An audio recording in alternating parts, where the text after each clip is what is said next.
बिस्मिल्लाहिर्रहमानिर्रहीम। अस्सलाम वालेकुम। पीवीटी न्यूज़ एचडी के साथ मैं हूं सुहेल चौधरी। नजर डालेंगे आज की अहम खबरों पर।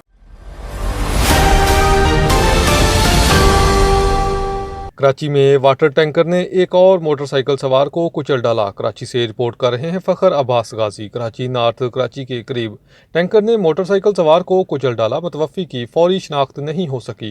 तफसीलात के मुताबिक कराची में बेकाबू डंपर और वाटर टैंकर शहरियों के लिए खौफ की अलामत बन चुके हैं।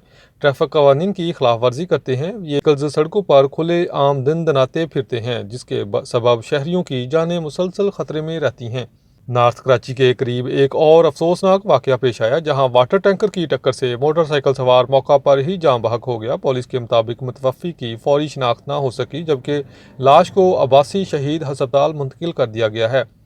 वाक़े के बाद मुश्तिल हजूम ने वाटर टैंकर को आग लगाने की कोशिश की, ताहम पुलिस बर वक्त पहुँच कर सूरत हाल को काबू में ले आई।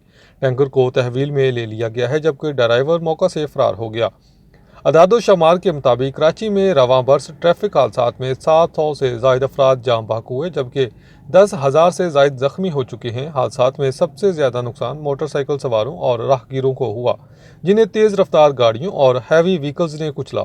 सिंध हुकूमत के बार बार नोटिस लेने, इजलासों और हफासी इकदाम के दावों के बावजूद शहर में ट्रैफिक हादसात का सिलसिला कम न हो सका, जबकि खतरनाक गाड़ियों के खिलाफ मौसर कार्रवाई न होने पर शहरियों में तशवीश बढ़ती जा रही है।